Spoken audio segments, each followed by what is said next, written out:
വേറെ നിവൃത്തിയില്ലെങ്കിൽ അവളുടെ കയ്യിൽ തന്നെ കൊടുത്തു വിട്ടേക്ക്. പെട്ടെന്ന് വേണം.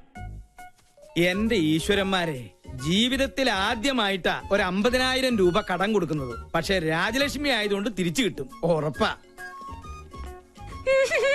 എന്താ സംഗതി ഏറ്റോ? താമസിയാതെ ഒരു പുറംവിളി കേൾക്കാം. വാ പിങ്കി, പിങ്കി മോളെ, പിങ്കി മോളെ, ദേ ഇത് നീ നിന്റെ അമ്മയുടെ കയ്യിലൊന്ന് കൊടുത്തേക്ക്. എന്താ ഇത്? ഒരു ചെക്ക. ചെക്കോ? എനിക്ക് പറ്റില്ല. അല്ലെങ്കിൽ തന്നെ ഞാൻ തൊട്ടതിനെല്ലാം കുറ്റ. അത് കറക്റ്റ്. ഈ കാശിന്റെ ഇടപാടൊക്കെ നമ്മൾ വളരെ സൂക്ഷിച്ച് തന്നെ കൈകാര്യം ചെയ്യണം. നീ ആര്? കേന്ദ്ര ധനമന്ത്രി? പോടാ പോടാ. മോളി ചെക്ക് പിടിച്ചേ. അത്രയ്ക്ക് അത്യാവശ്യം ഉണ്ടെങ്കിൽ നിന്റെ അമ്മ എന്നോട് ചോദിക്കുള്ളൂ. മോള് ഇതൊന്ന് പിടിച്ചേ. ഓക്കെ ഓക്കെ ഓക്കെ, ഞാൻ വാങ്ങിക്കാം. പക്ഷെ ഇതിന്റെ പേരിൽ ഒരു പ്രോബ്ലം ഉണ്ടാവില്ലാന്ന് മുത്തശ്ശൻ സ്വന്തം തലയിൽ തൊട്ട് സത്യം ചെയ്യണം. അതെ അതെ, അതാണ് അതിനൊരു ശരി. വേണ്ട വേണ്ട, ഒരു പ്രാവശ്യം നിന്നോട് ഞാൻ പറഞ്ഞു. ഇതിപ്പോ കടം കൊടുക്കുന്ന എന്നേക്കാൾ ടെൻഷൻ നിങ്ങൾക്കാണല്ലോ. ഒരു സത്യത്തിന്റെ കാര്യമല്ലേ ഉള്ളൂ. ദേ എന്നാണ് സത്യം, ഇതേ ചൊല്ലി നിനക്കൊരു പ്രശ്നം ഉണ്ടാവില്ല. പോരെ, ഇത് പിടിച്ചേ. അപ്പൊ അത് കഴിഞ്ഞു. പ്രഷറിനുള്ളൊരു ഗുളിക മേശമേലെടുത്ത് വെച്ചിട്ടുണ്ട്. അതിനെനിക്ക് പ്രഷർ നോർമലാണല്ലോ. അല്ല, ചിലപ്പോ അബ്നോർമൽ ആയാലോ. അതെ, ഈ മനുഷ്യന്റെ കാര്യല്ലേ. കണ്ടു കണ്ടങ്ങിരിക്കും ജനങ്ങളെ. 2 പ്രാവശ്യം ഞാൻ നിന്നോട് പറഞ്ഞു, നിന്റെ വണ്ടിയും കിണ്ടിയൊക്കെ ഞാൻ കത്തിച്ച് കാട്ടിക്കളി. ദേ മോളെ, ഈ മുത്തച്ഛ ഫുൾ ഹെൽത്തിയാ. ദേ കണ്ടില്ലേ? പദം പദം ഉറച്ചു നാം പാടി പാടി പോവുക, ഭാരതം കണത്തിലേക്ക് കേരളപ്പെടുക്കുക. Why are you so late? Sorry yaar. Okay. Yes madam. അല്ല, നിന്റെ വീട്ടിലെ കാലാവസ്ഥ ഇപ്പൊ എങ്ങനെ? ഇടിയോട് കൂടിയ മഴയ്ക്ക് സാധ്യതയുണ്ടെന്നാണ് ലേറ്റസ്റ്റ് റിപ്പോർട്ട്. ഹലോ ഡാ, എനി ഹോട്ട് ന്യൂസ്? മുത്തശ്ശന് പ്രഷർ കൂടി. ഇപ്പൊ ആരോടൊന്നും മിണ്ടാതെ ഒരു മൂലയ്ക്ക് കുത്തിയിരിക്കുക. അയ്യോ പാവം. ഭക്ഷണം ഞാൻ വരുന്ന വഴി കഴിച്ചോളാം. പിന്നെ പുറകുവശത്തെ വാതിലിന് കുറ്റിയിടണ്ട.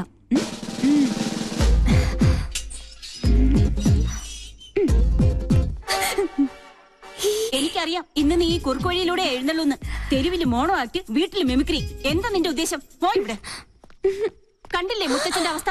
അയ്യോ, മുത്തശ്ശൻ എന്ത് പറ്റി? മാഡം വന്നു, സാർ എന്തോ ചോദിച്ചു, മാഡം എന്തോ പറഞ്ഞു, പിന്നെ പടക്കോന്നൊരു വീഴ്ചയായിരുന്നു. അയ്യോ, പ്രഷറിന്റെ ഗുളിക കഴിക്കാൻ ഞാൻ പ്രത്യേകം പറഞ്ഞതല്ലേ. ഫോണിൽ എന്റെ ശബ്ദം അനുകരിച്ച് എന്തിനാ നീ കാശ് വാങ്ങിച്ചേ? ആട്ടെ, ആ കാശ് എവിടെ? കാശ് ചെലവായി പോയി. നേരെ ചൊവ്വേ കാശ് ചോദിച്ചാ അമ്മ തരുവോ? മുത്തശ്ശൻ തരുവോ? അത് നേരാ, ഒരിക്കലും തരൂല. അല്ല, ഞാൻ ചുമ്മാ ഒരു നേരം പോക്ക് കാണിച്ചു എന്ന് കരുതി അപ്പൊ തന്നെ ആ ക്യാഷ് ചെക്ക് എന്നെ ഏൽപ്പിക്കേണ്ട വല്ല കാര്യം ഉണ്ടായിരുന്നോ? വേണ്ട വേണ്ടാന്ന് ഞാൻ മുത്തശ്ശന്റെ മുഖത്ത് നോക്കി പറഞ്ഞതാ. വാങ്ങിച്ചേ പറ്റുള്ളൂന്ന് മുത്തശ്ശന് ഒരേ നിർബന്ധം. അങ്ങനെ പറഞ്ഞോ സാറേ? ആ പിന്നല്ലാതെ. ശരിക്കുള്ള കാര്യം. കോട്ടയോ? എന്താ അത്? അല്ല, കോട്ടുവായിട്ട് ഇത് അകത്ത് പോകുന്നു പറയായിരുന്നു. ഒരു പ്രോബ്ലം ഉണ്ടാവില്ല എന്ന് സ്വന്തം തലയിൽ തൊട്ട് സത്യം ചെയ്താ മുത്തശ്ശൻ അതെനിക്ക് തന്നത്. അല്ലാന്ന് മുത്തശ്ശൻ പറയട്ടെ. അവൾ പറഞ്ഞത് നേരാണോ? ഓ, അപ്പൊ മുത്തച്ഛൻ തന്നെയാ കുഴപ്പക്കാരൻ. ഈ ഒരു പ്രശ്നത്തിൽ വാവച്ചിയെ മാത്രം കുറ്റപ്പെടുത്തിയിട്ട് ഒരു കാര്യമില്ല. മണ്ടത്തരം കൊണ്ട് ഓരോന്ന് വരുത്തി വെക്കും. മനുഷ്യനെ മെനക്കെടുത്താൻ സ്വയം കൊണ്ട് അനുഭവിച്ചോ. പൂജ ദാ വരുന്നമ്മേ. പോയി കിടന്നുറങ്ങടാ പന്നി. സോറി മുത്തശ്ശ. ഓടി കള്ളി.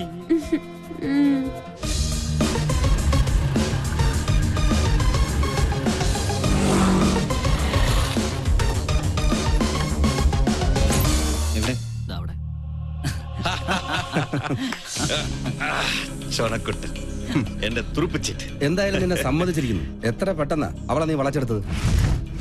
ഒന്ന് കരിമ്പ്, മറ്റവൾ കാരിരുമ്പ്. ബുദ്ധിപൂർവ്വം കരിമ്പിനെ നോട്ടവിട്ടുകൊണ്ട് എളുപ്പം വളയ്ക്കാൻ പറ്റി. അമ്മയുടെ വീക്ക്നെസ്സും ആ മോള് തന്നെയാ. അതിനെ കൊത്തിയാലേ ആ നെഞ്ചു പിടയൂ. കേവലം ഒരു പൊമ്പളങ്കര മറന്നിട്ട മോളുടെ മാനത്തിന് വേണ്ടി അവൾ എന്റെ കാൽക്കൽ വീഴണം. അവിടെ സ്റ്റീഫൻ ജേക്കബ്. അതിനുള്ള വല വിരിച്ചു കഴിഞ്ഞു. താമസിയാതെ മാൻപേട എന്റെ കസ്റ്റഡിയിലാവും. വാടാ ഇങ്ങ. എനിക്കറിയാം ഈ കാന്തിത്തല കൊണ്ട് മാത്രം നീ തൃപ്തിപ്പെടില്ല.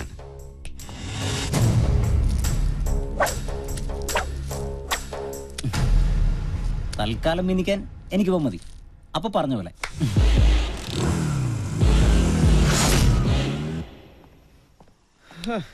ഇവളിത് എവിടെ പോയി കിടക്കുക?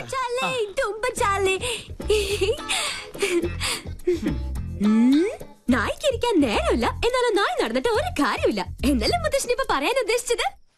ബ്രിഗേഡിയർ നമ്പ്യാരുടെ ഫാമിലി ഫംഗ്ഷന്റെ കാര്യം കാലത്ത് തന്നെ ഞാൻ നിന്നോട് പറഞ്ഞതല്ലേ.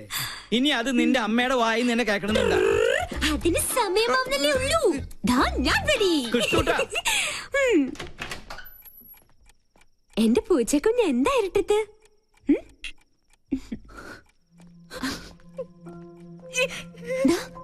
എന്ത് പറ്റി?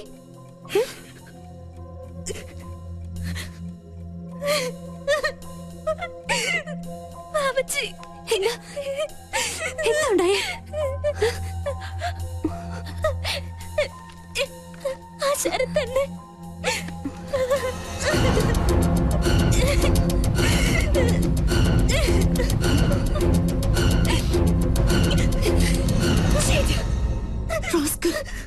എന്താ അവന്റെ ഉദ്ദേശം? ഇന്ന് രാത്രി 8 മണിക്ക് ഹോട്ടൽ റീജൻസിയിൽ 307 നമ്പർ റൂമിൽ ചെന്നില്ലെങ്കിൽ ഈ ഫോട്ടോകൾ ഇന്റർനെറ്റിൽ പരസ്യപ്പെടുത്തും അത്രേ. പലതവണ എന്നെ ഔട്ടിങ്ങിന് വിളിച്ചതാ. അപ്പോഴൊക്കെ ഞാൻ എതിർത്തു. ഒടുവിൽ ഇതാ ഭീഷണി. ഒന്നും സംഭവിക്കില്ല. ആ ഫ്ലോട്ടിന്റെ വൃത്തിയായിട്ട നമ്പർ ഇതൊക്കെ. എന്തായാലും നമ്മളായിട്ടുണ്ടാക്കിയ പ്രശ്ന നമ്മൾ തന്നെ പരിഹരിച്ചേ പറ്റുള്ളൂ. അമ്മ അറിഞ്ഞ അത് മതി. എനിക്ക് പേടിയാവുന്നു. അറിയരുത്. അമ്മ മാത്രമല്ല ആരും. ധൈര്യമായിട്ടിരിക്കെ. ഞാനില്ലേ കൂടെ. ഈ കോലം കണ്ടാ മതി അമ്മയും മുത്തശ്ശനും സംശയിക്കാൻ. ഇത് ഞാൻ ഡീൽ ചെയ്തോളാം. നീ പോയി റെഡിയായേ പോ.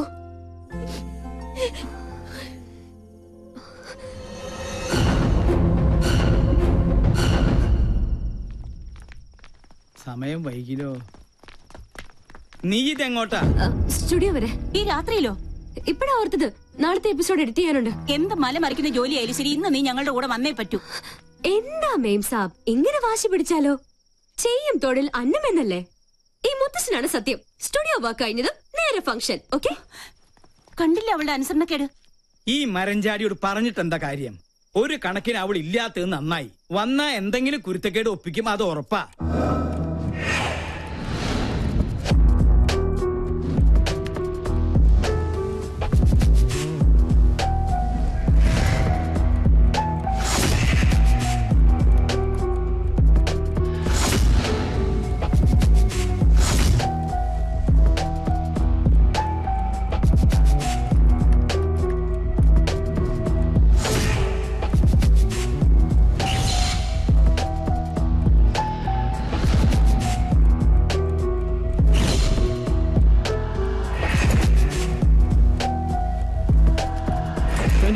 Wedding anniversary celebrations of Brigadier KP Nambiar and Mrs. Sulochana Nambiar. Thank you. Good evening, everybody. Ayyo. Good evening. Good evening.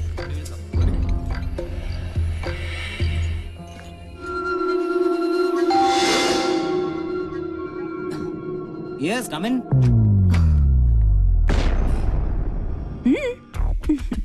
പ്രതീക്ഷിച്ചില്ല അല്ലേ? പൂജയ്ക്ക് പകരം പിങ്കി. എന്താ ഇഷ്ടായില്ലേ? തന്നെ സമ്മതിച്ചിരിക്കുന്നു. കൊള്ളാവുന്ന കുടുംബത്തിലെ പെമ്പിള്ളാരെ കറക്കിയെടുത്ത് മോർഫിംഗിലൂടെ ഒരു ബിസിനസ് ബ്ലാക്ക്മെയിൽ. ഉദ്ദേശം അത് തന്നെയാ എനിക്കും ചോദിക്കാനുള്ളത്. എന്താ നീ ധരിച്ചത്? നിന്നെ കണ്ട് അവള് ഭ്രമിച്ചു പോയെന്നോ? ഒന്ന് ഭീഷണിപ്പെടുത്തിയാ പേടിച്ചു വരേണ്ട സർവ്വത നിന്റെ കാൽക്കീഴിൽ സമർപ്പിക്കുമെന്നോ? ഒന്ന് മോഹിച്ചു പോയി എന്ന് കരുതി ഇത്തരം വൃത്തിയായിട്ട തന്ത്രങ്ങളുമായി വന്ന് ആ പാവത്തിനെ ചൂഷണം ചെയ്യാൻ ശ്രമിച്ചാലുണ്ടല്ലോ. എന്താ ഭീഷണിയാ? അതേടാ, ഭീഷണി തന്നെയാ. നീ ടോസ് ചെയ്ത അതേ നാണയം കൊണ്ട് തന്നെ നിന്നെ ഞാൻ കുരുക്കും. ഇത് സാക്ഷാൽ ഗന്ധർവൻ. സിറ്റി പോലീസ് കമ്മീഷണർ ദീപക് ശർമ്മയുടെ സീമന്തപുത്രി പൂനം ശർമ്മ. ഇനി വീരശൂര പരാക്രമിയായ ഈ കാമദേവൻ ചേട്ടന്റെ പ്രണയക്കേളികൾ നോക്കിയേ.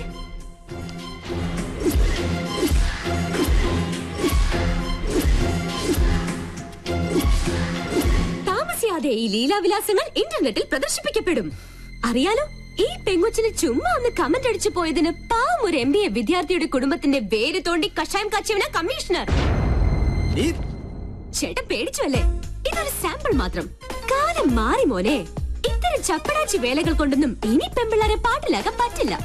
ഒലിപ്പീരുമായി ഈ ചോക്ലേറ്റ് കുട്ടപ്പനെ ഇനി ആ പരിസരത്തെങ്ങാനും കണ്ടാലുണ്ടല്ലോ.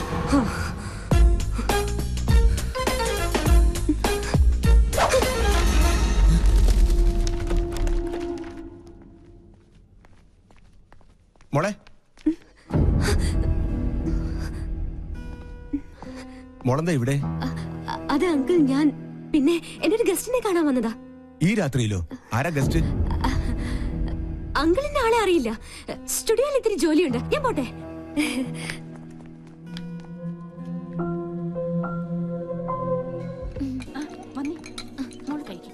How are you, madam?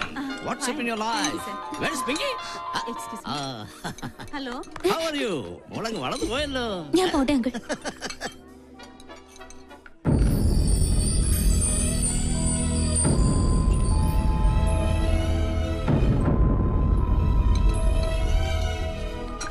എന്തായി?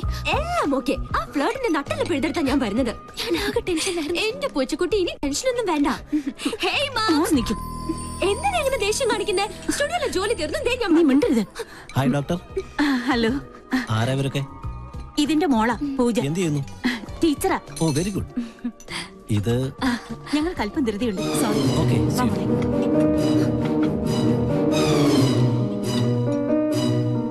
ഹായ്, ഇതാര് പിങ്കി മോളോ? എന്താ പശുക്കിടാവിനെ പോലെ തനിച്ച് നിന്നായി കിടക്കുന്നത്? ചുമ്മാ. No, I have to advise you. തന്റെ കോമാളി ഷോ ഞാൻ കാണാറുണ്ട്. It's very boring, good for nothing.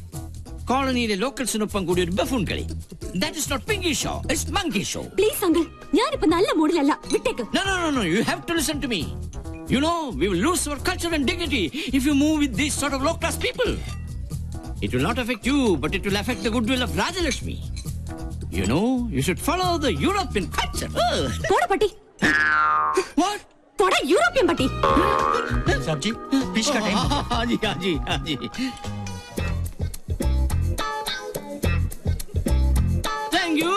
Thank you very much, ladies and gentlemen.